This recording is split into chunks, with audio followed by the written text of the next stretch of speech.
అందరికీ నమస్కారం అండి. స్వాగతం సుస్వాగతం మన ఛానల్కి.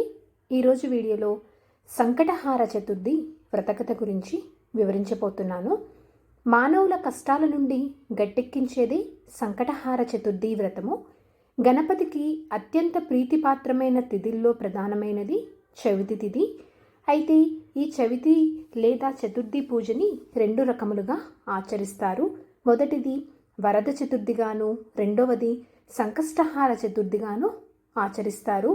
అమావాస్య తర్వాత వచ్చే చతుర్థి రోజున చేసే వ్రతముని వరద చతుర్థి అని, పౌర్ణమి తర్వాత వచ్చే చతుర్థి రోజున చేసే వ్రతముని సంకష్టహార చతుర్థి లేదా సంకటహార చతుర్థి వ్రతమని అంటారండి. ఇంత విశిష్టమైనటువంటి ఈ సంకష్టహార చతుర్థి గురించి తెలియచేసేటువంటి వ్రతకథ గురించి ఇప్పుడు తెలుసుకుందాం.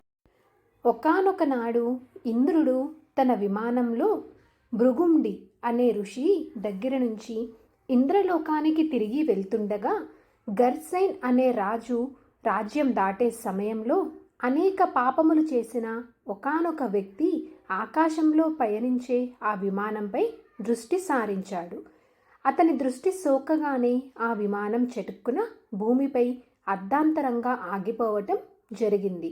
ఆ ఇంద్ర విమానము అద్భుతమైన వెలుగుకి ఆశ్చర్యచకితుడైన ఆ దేశపురాజు సురసేనుడు గబగబా బయటకు వచ్చి ఆ అద్భుతాన్ని చూసి ఆశ్చర్యం చెందుతూ చూడసాగాడు. అక్కడ ఇంద్రుణ్ణి చూసి ఎంతో సంతోషానికి లోనైన మహారాజు ఆనందంతో నమస్కరించారు. ఇంద్రునితో అక్కడ విమానం ఎందుకు ఆపినారో కారణం అడిగాడు.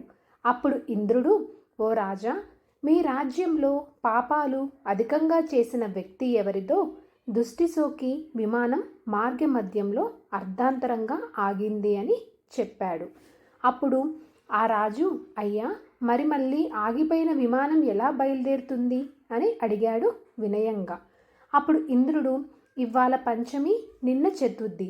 నిన్నటి రోజున ఎవరైతే ఉపవాసం చేశారో వారు పుణ్యఫలాన్ని నాకిస్తే నా విమానం తిరిగి బయలుదేరుతుంది అని చెప్పాడు. సైనికులంతా కలిసి రాజ్యమంతా తిరిగారు.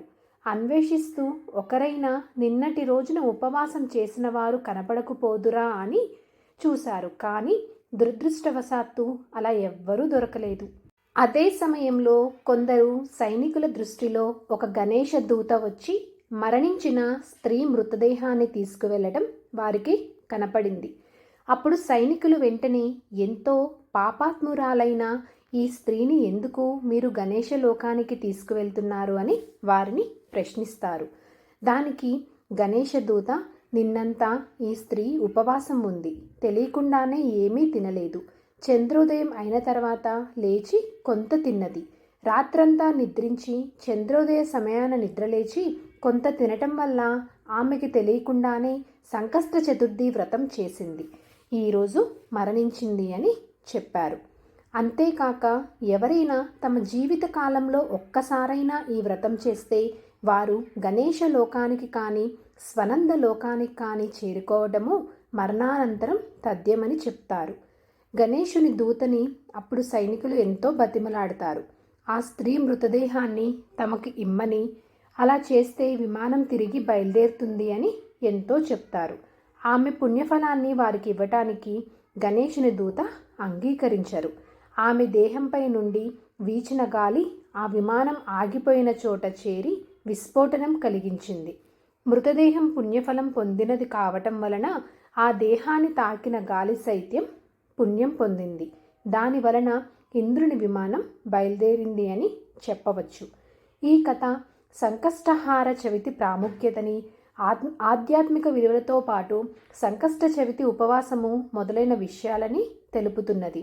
వినాయకుని భక్తులందరూ దృష్టిలోనూ ఈ వ్రతం చేయటం వలన చాలా పుణ్యం పొందుతారని భావన. ఈ వ్రత మహత్యం వలన ఈ వ్రతం ఆచరించిన వారు ఎవరైనా గణేశుని లోకానికి లేదా స్వనంద లోకానికి వెడతారు అని, అక్కడ భగవంతుని ఆశీస్సుల వల్ల ఎంతో ఆనందాన్ని అనుభవిస్తారు అని అంటారు. సంకష్టహార చతుర్థి వ్రతకథ సమాప్తం. ఇప్పుడు చేతిలో ఉన్నటువంటి అక్షింతలని ఆ గణనాథుని పాదాల దగ్గర వేసి కొన్ని అక్షింతలను ఆయన ఆశీర్వచనంగా భావించి తమ శిరస్సు పైన ధరించాలి.